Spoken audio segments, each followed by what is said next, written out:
Mga bossing, sa video natin ngayon, mag-change oil tayo gamit ang Motul.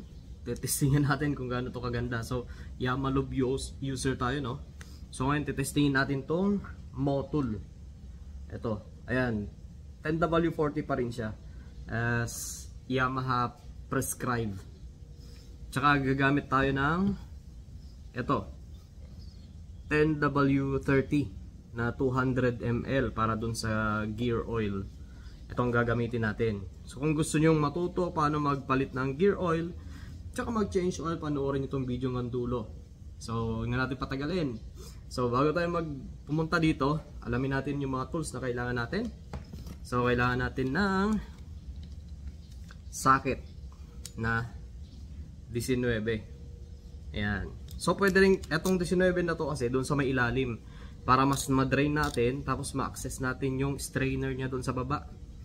Pwede rin kayong gumamit ng 17 para doon sa gilid. Makakapag-drain din naman kayo ng oil pero not as much as many doon sa may baba mismo na may 19mm. So choice nyo kung alin. Pero tuturo ko sa inyo kung nasaan yung mga bolt na yon. So kailangan din natin ng 10. Kailangan din natin ng plies, pambukas doon sa may lagayan ng oil, ng drain, ng gear oil at saka ng engine oil. Tapos kailangan din natin ng 12. Ayan, pambukas ng drain ng gear oil natin. So let's go, ano natin patagalin, let's do this. Oops, teka lang, may pahabol. Kailangan pala natin ng pang drain at saka pang lagay ng oil. Huwag nyo kakalimutan. Let's go, let's go. So guys, ito yung drain plug natin, ha. 19mm yan. So ang gagawin natin, ganito. Ilagay nyo muna yung inyong 19mm. Tapos tanggalin natin counterclockwise yan guys, ha. Ang technique sa pagtanggal nito, lalo na kung medyo mahigpit, isakto nyo lang dyan. Hawakan nyo itong ratchet nyo. Tapos parang tapik-tapikin nyo lang to hanggang sa lumuwag siya. Ayan, o. Yan, lumuwag na. After nyan, pwede nyo nang kamayin. Ayan. Eto guys, may spring to sa loob. Kaya pag tinanggal nyo yan, make sure na meron kayong pangsahod agad. Tapos apply pressure. Kumbaga, lagyan nyo ng tulak. Kapag may thread pa na nakalak, lagyan nyo siya ng tulak. Ayan. Ayan. Dahan-dahan. Bumulwak nga. Pero magandang pag-drainan dito dahil ayan, so sorry, bumulwak na nga yung ating oil. So nangyayari talaga yan. So mali yung ginawa ko. Dapat pala ang lagay natin ng ating pangsalo. Pangsalo ay ganito. Sorry naman. So ayan, nag-drain na tayo, no? Unas as usual.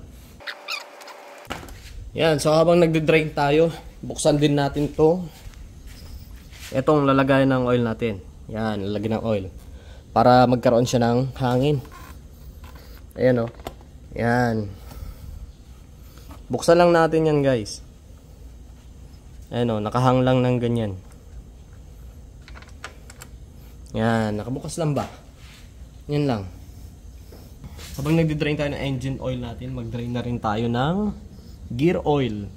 So ito yung drain ng gear oil natin. Ayan. So 12 yan, 12mm. Ito yung pagdi-drain na natin. Social tayo dito dahil Starbucks yung pagdi-drain na natin.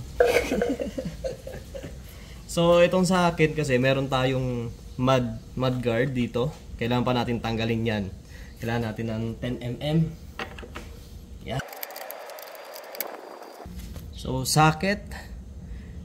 Ayan, 12mm. Yan. So maluwag na yan guys. Kamayin nyo na lang. Mahilig naman kayo magkamay. Ayan o, isahod nyo lang. So dito, di na tayo magkakamali. Sana.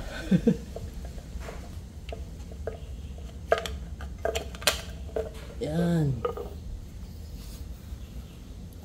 Ayan, kita nyo, nagdi-drain na yung ating oil.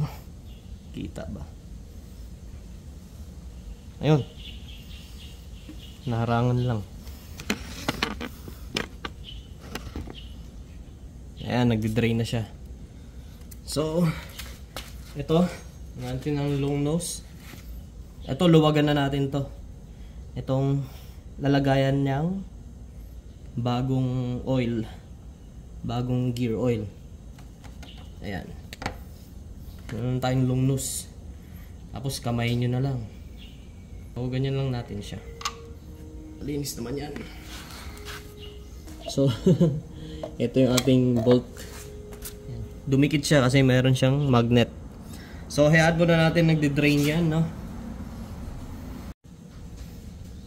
So, guys, ang ayos pala ng ating drain plug na may strainer ay pag ganito siya, ha? Pag ibabalik nyo, pare, natanggal yan sa inyo. Ganito siya.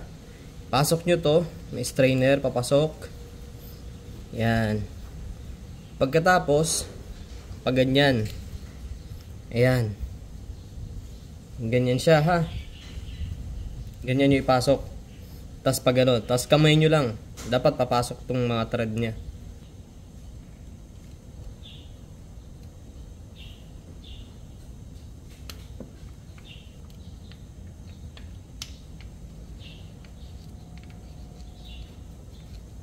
So ayan, kumagat na siya, pumasok na. Yan, tsaka natin tuloy-tuloy yung ating pag-iikot niyan. Yan. So mild lang yung paghigpit na ito, guys, ha. Huwag nyo masyadong higpitan, hindi naman ito masyadong kakalas eh. So ang paghigpit, ganito lang. Kunti lang. Yan. Yung alam nyo yung parang takot lang na higpit. Hila-hilang konti. Yan. So ilagay na natin itong bago nating oil, which is Motul. Testingin natin to. So dahan-dahanin lang natin. Pero bibilisan naman natin yung video. Yeah, let's go, let's go. So sa akin pala, guys, no, pag nag-change oil ako, hindi ko muna nilalagay lahat. Nagtitira ako ng mga 100 to 200 ml dun sa langis. Kasi chine-check ko muna dito sa ating oil stick kung yung level niya ay okay na. Kasi minsan pag nagde-drain tayo, hindi naman natin nade-drain lahat, guys. So baka may natitira tayong langis na marami. Delikado pag kayong engine natin ay mapuno natin yung langis. Alam mo, nilagay natin yung 1 liter agad. So pag napuno dyan, mahirapan kayo i-drain yan. Kukuha pa kayo ng syringe para higupin. So ngayon, check muna natin yung ating oil stick. Kung okay na ba yung ating oil. So i-thread natin. Tapos check natin yung level. So ayan, mapapansin nyo, puno na siya. Ayan, oh. Kita nyo? Kita nyo ba? Ayan. So yung langis natin, okay na yan, guys. Hindi nyo na kailangan pang anuhin yan. Punuan pa. So parang may tira pang 200 ml. Kulang-kulang 200 ml. So parang 800 plus lang ang nilagay natin, guys. So dito naman tayo sa ating gear oil. Siyempre tapos na tayo mag-drain. Tanggalin na natin. Ayun yung oil natin. Drain plug in. Yan. So ilalagay na natin yung ating Yamalobe. Putol lang tayo dito sa kanyang tip. Lahat na natin to. Yan. Yun. Nilagay na natin. Yan na, wala nang tira. Tapos pasok na natin. Kamay. Higpitan nyo lang ng plies. Kaunti lang. Pag umikot siya ng mga 20 degrees, okay na yun. So dito na tayo. Ayan, so naituro na natin yung paano mag-reset, no, ng engine oil. Yung gear oil natin, walang ano yun. Wala siyang monitor. Walang gauge.